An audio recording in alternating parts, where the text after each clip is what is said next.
Anthropology विषय कई angle हम देख सकते हैं। सबसे पहले तो हमें इस सब्जेक्ट मैटर से पॉइंट ऑफ व्यू देखना चाहिए, कैसे ऑरिजिनेट हुआ, इसका मेजर पढ़ने का क्या है, गोल क्या है एंथ्रोपोलॉजी का, बेसिक, ये सभी महत्वपूर्ण पहलू हैं तो विषय के पढ़ने के समय चाहिए। ये भी ध्यान देना चाहिए कि हमारा जो पढ़ने का उद्देश्य है एकेडमिक है या यूपीएससी है, दोनों के अप्रोच में जहाँ हम एकेडमिक एग्जाम में ज़्यादा नॉलेज गेन करने पर जोर देते हैं, यूपीएससी में थिंकिंग पर जोर देना है। यूपीएससी इनसाइट लर्निंग का टेस्ट है, चीज़ों को इंटरलिंक करना, एनालाइज करना पर ज़्यादा फोकस होता है। हम एक एक करके इन सब जो बेसिक इश्यूज हैं, हमें यूपीएससी की तैयारी करनी है और उस विषय में हमें एंथ्रोपोलॉजी रखना है, तो सबसे पहले हमको ये जो विभिन्न लॉजिकल इश्यूज हैं पर हमें ध्यान देना होगा।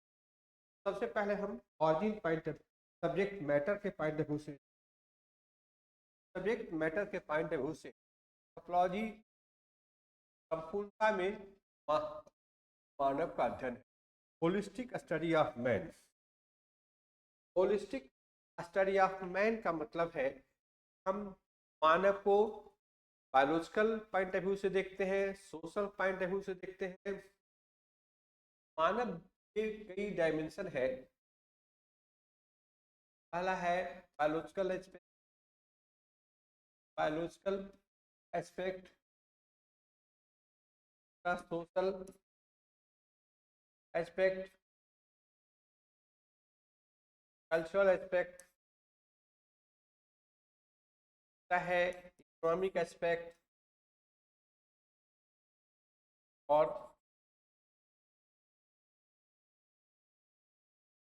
है पॉलिटिकल एस्पेक्ट। तो एंथ्रोपोलॉजी का जो सिलेबस है 5 टच करता है। जैसे बायोलॉजिकल एस्पेक्ट है, के तहत आपको पढ़ने के लिए दिया गया है इवोल्यूशन, प्राइमेट ऑर्डर, फोसिल्स, तो बताता है कि हम मानव कैसे विकसित, हाउ बी इवॉल्व। प्राइवेट में हम स्टडी करते हैं हमारा क्लोजेस्ट कौन है, मंकी या एप, और फोसिल में हम स्टडी करते हैं तरह से लामापिथेकस से इवोल्यूशन स्ट्रालोपिथेकस में हुआ, होमो इरेक्टस में हुआ, टर्टल में हुआ, और फाइनली हम आज मानव के रूप में इवॉल्व किए। इस तरह से फिर बायोलॉजिकल एस्पेक्ट में बहुत सारे और पहलू हैं, जेनेटिक्स है, रेस है, लॉजी, ये सारी चीज़ें हम बायोलॉजिकल एस्पेक्ट के तहत पढ़ते हैं। सोशल एस्पेक्ट में विवाह, परिवार, नातेदारी, जाति, टाइप, ये सब पढ़ने हैं। कल्चर में हम रिलीजन, मैजिक, टोटम, टेबू इत्यादि टॉपिक पढ़ना है। इकोनॉमिक एंथ्रोपोलॉजी में हम ट्राइबल और मॉडर्न समाज के इकोनॉमिक सिस्टम का कॉम्पिटिटिव स्टडी करते हैं। तो पॉलिटिकल एस्पेक्ट में जो पॉलिटिकल सिस्टम है ट्राइबल और मॉडर्न का, इसका हम लोग कॉम्पिटिटिव स्टडी करते हैं। तो ये सब्जेक्ट मैटर के पॉइंट ऑफ व्यू से आपका जो सिलेबस है, सबसे पहले तैयारी करने में सिलेबस को अच्छी तरह से याद कर लेना चाहिए। सिलेबस ही प्रॉब्लम है, का हमको सोल्यूशन डिस्कस करना है, तो ये सिलेबस की अंडरस्टैंडिंग अच्छी तरह से होनी चाहिए। क्या है ऑरिजिन। सेकेंड एस्पेक्ट है कि एंथ्रोपोलॉजी विषय कैसे शुरू हुआ। एंथ्रोपोलॉजी विषय ट्राइबल अध्ययन से शुरू हुआ। मॉर्गन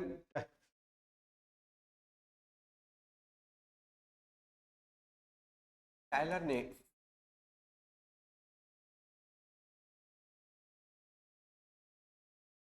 कल्चर, और इसमें इन्होंने दिखलाया है कि anthropology as a subject originated to study primitive society. Tylor, Morgan, सभी ने, मॉर्गन सबने एंथ्रोपोलॉजी एज ए सब्जेक्ट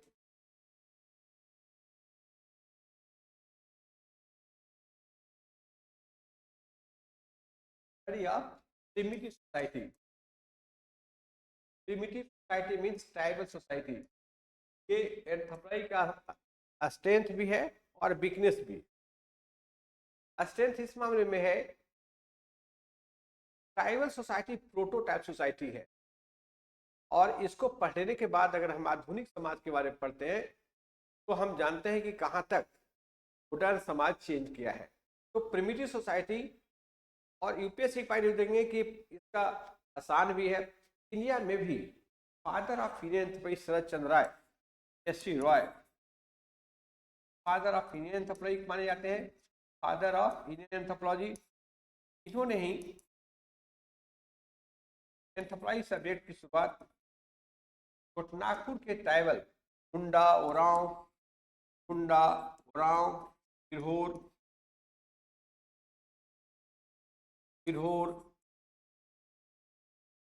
खरिया, हिल, भूमिया जनजातियों के अध्ययन से किया। मतलब एंथ्रोपोलॉजी जनजातीय अध्ययन पर विशेष जोर देता है। आप सिलेबस देखेंगे तो सेकेंड एंथ्रोपोलॉजी का फर्स्ट पार्ट जो है 75% पार्ट सिलेबस जो है सेकेंड पेपर है। फर्स्ट पेपर में भी मैरिज, फैमिली, किन पढ़ना है, वो ट्राइबल कंट्रीज को पढ़ना है। क्वेश्चन ज्यादा ट्राइबल कंट्रीज में आते हैं। तो ओवरऑल जो फोकस है एंथ्रोपोलॉजी का, अगर हम सोसाइटी की बात करें तो ये 3 सोसाइटी में हमारा एंथ्रोपोलॉजी में फोकस ट्राइबल सोसाइटी है। ट्राइबल सोसाइटी, पीएन सोसाइटी, तो गांव देहात में अलबेल से जहाँ होती है पीएन सोसाइटी और मॉडर्न सोसाइटी। तो ये सोसाइटी में मॉडर्न सोसाइटी सोशियोलॉजी का प्रेफरेंस, सोसाइटी सोशियोलॉजी सब विषय में पढ़ी जाती है, सोशियोलॉजिकल प्रेफरेंस है।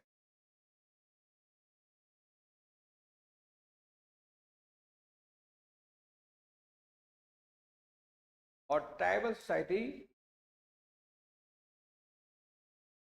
एंथ्रोपोलॉजिकल प्रेफरेंस, और एंथ्रोपोलॉजी में भी ट्राइबल में भी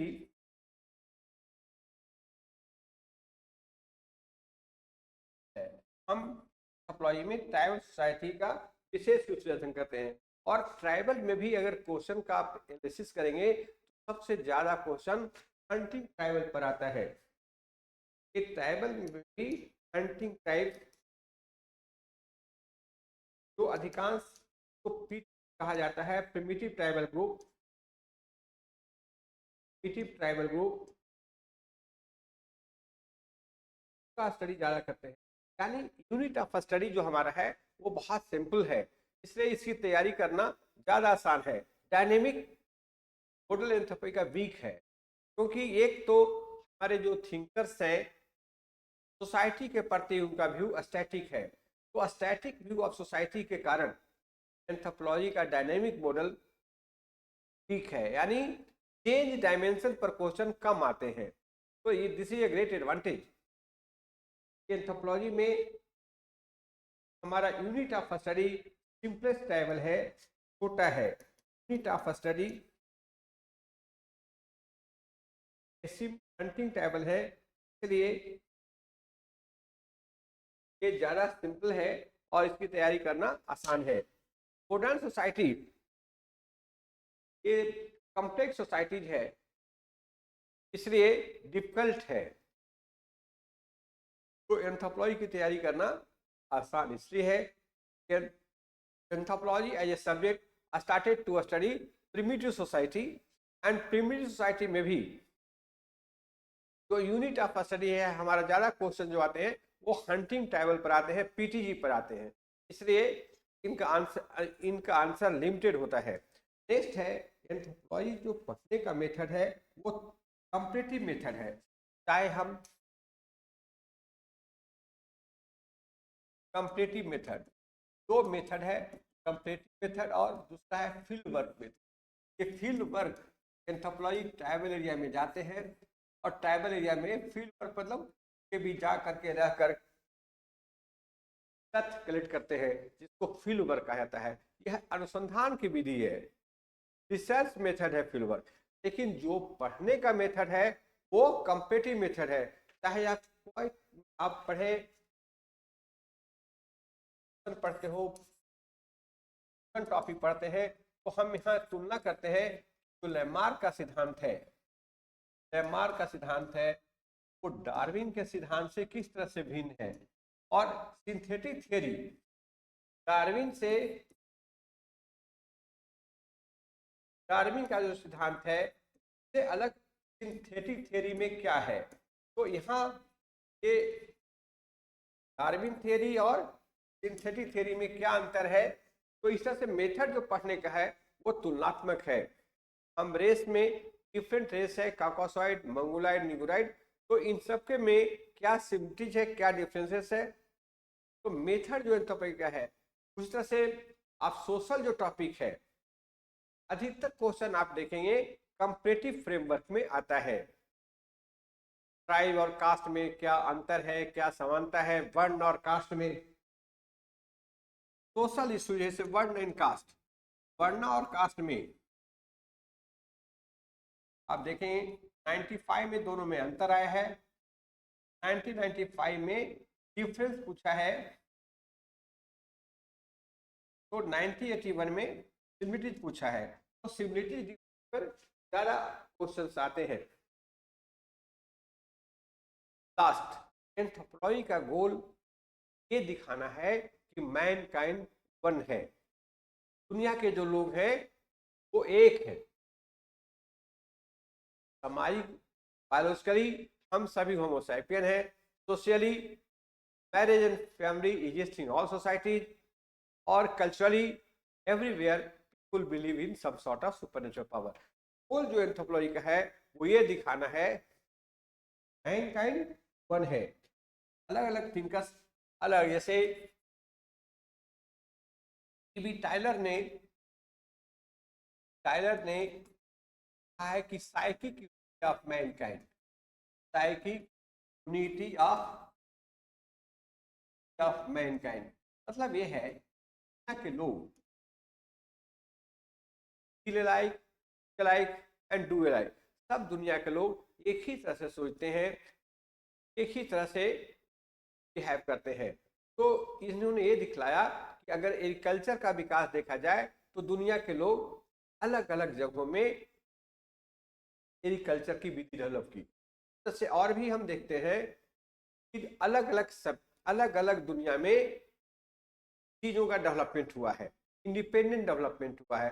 ये शो करता है, हम प्री हिस्ट्री में जो पढ़ते हैं स्टोन एज, लोअर पेल्थिक का विकास होमो इरेक्टस के द्वारा किया गया। और दुनिया में होमो इरेक्टस, चाहे अफ्रीका में होमो इरेक्टस हो, चाहे एशिया में हो, हमारे यहाँ नर्मदा मैन होमो इरेक्टस ग्रुप है। तो जो टूल्स का डेवलपमेंट है, चॉपर, चॉपिंग, हैंड एक्सेस का, ये अफ्रीका में, एशिया में और यूरोप में सब जगह इंडिपेंडेंटली हुआ। तो करता है कि लोग इंडिपेंडेंटली सोचते हैं और दुनिया के लोगों का सोचने का तरीका एक जैसा है। उसी तरह से स्ट्रक्चरलिज्म यानी लेवी स्ट्रॉस का जो स्ट्रक्चरलिज्म है सिद्धांत थियरी, लेवी स्ट्रॉस का कहना है, एक फ्रेंच एंथ्रोपोलॉजिस्ट है, इनका कहना है यूनिवर्सल माइंड दुनिया के लोगों में जो सोचने का तरीका है वो एक जैसा है। पीपल एवरीवेयर थिंक अलाइक, क्योंकि उनका जो मेंटल स्ट्रक्चर है हमारे ब्रेन में, इनका कहना है कि हमारे ब्रेन में एक मेंटल स्ट्रक्चर है और वह बाइनरी अपोजिशन में काम करता है। ह्यूमन थिंक एवरीवेयर, आप कह सकते हैं, इन्होंने कहा कि जो ह्यूमन माइंड है, human mind act in binary opposition. Human mind binary opposition में सोचता है, अपोजिट में सोचता है, day versus night, hot versus cold, तो बाइनरी में सोचता है। और इसका इन्होंने कहा कि ये कैसे हम कह सकते हैं कि बाइनरी होता है। इसका एग्जाम्पल इन्होंने प्रूफ के रूप में मिथ कहा। दुनिया में जो मिथ्स है, मिथ्स के स्टडी में इन्होंने दिखलाया क्या चाहे जो भी मिथ है, हाँ आप चीजें अपोजिट में होता है। इन मिथ है in all society present A picture of binary opposition. जैसे हमारे यहाँ सी चर्निंग, समुद्र मंथन का जो मिथ है गॉड और भगवान, गॉड एंड डेमंस में, तो गॉड्स और डेमंस जो है वो अपोजिट से के बीच कॉन्फ्लिक्ट होता है और इसमें दो चीज निकलता है, नेक्टर और अपोजिशन। यहाँ ये देखिए नेक्टर और अमृत निकलता है और पॉइजन, कभी बाइनरी में है। और लॉर्ड शिवा जो है इसको रिजोल्व करते हैं, वो तो पीते हैं और कंठ में ही रखे जाते हैं, तुमको नीलकंठ कहा गया है। तो मीट दुनिया के जितने भी मीट हैं सब में idea exist in binary opposition. अब कोग्निटिव एंथ्रोपोलॉजिस्ट का कहना है, कोग्निटिव जो एंथ्रोपोलॉजिस्ट हैं,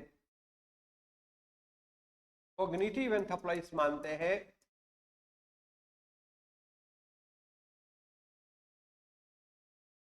कोग्निटिव एंथ्रोपोलॉजिस्ट का कहना है, एंथ्रोपोलॉजिस्ट का मानते हैं कि हम दुनिया के लोग एक ही तरह से चीजों को क्लासिफाई करते हैं।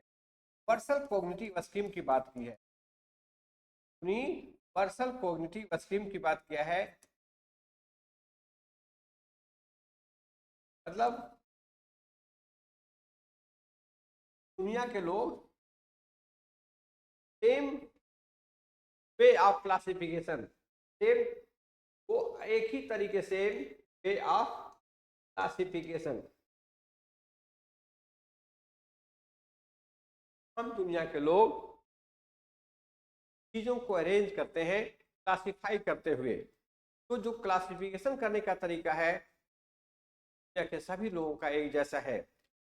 इसमें कलर का जो क्लासिफिकेशन है, अगर लोगों को कलर अरेंज कर दिया जाए तो कलर का क्लासिफिकेशन सिंपल से कॉम्प्लेक्स की ओर होता है, करते हैं।